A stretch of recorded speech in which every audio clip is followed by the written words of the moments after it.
Bonjour à tous. Durant la Première Guerre mondiale, les femmes françaises ont été appelées à se mobiliser à l'arrière. Le président du Conseil des ministres, René Viviani, appelle les femmes à la moisson. On les exhorte à prendre la place des hommes et à redoubler d'efforts pour répondre à la situation née de la guerre. Pensant que cette guerre ne durerait pas. On était loin d'imaginer que tous les corps de métier que mobilisaient les hommes allaient être inoccupés pendant d'aussi longues années.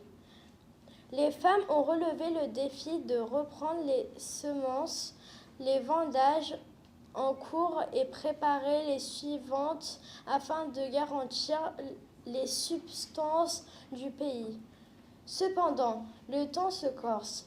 La guerre dure des mois encore et l'absence des hommes est dure. Elles n'auront d'autre choix que de remplacer les nombreux postes vides de leurs maris, pères, fils et frères partis au front. Très vite, elles seront appelées à se rendre dans les anciennes usines chimiques pour fabriquer les armes, les obus et toute autre fourniture aux armées. Enfin, pour ainsi dire, toutes les munitions qui serviront à combattre l'ennemi. Elles ont travaillé dur et parfois de longues et pénibles heures, et tout cela en assurant leur mission au sein de leur foyer. Ces femmes si courageuses et dévouées à leur patrie n'ont jamais baissé les bras face aux épreuves de la guerre et ont continué à endosser plusieurs casquettes. On les retrouvera également dans le rôle d'infirmières chargées de soigner les blessés et de leur préparer à manger. Elles porteront d'ailleurs le surnom des anges blancs.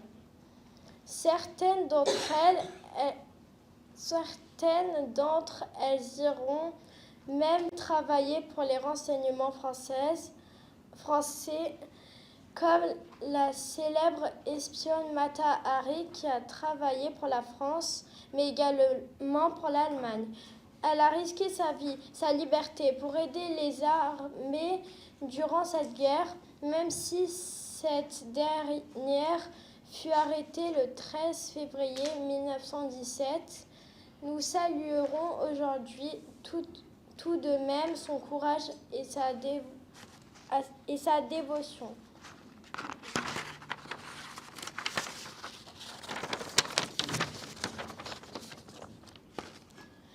Mais un fossé ne tarde pas à se creuser entre le front et l'arrière.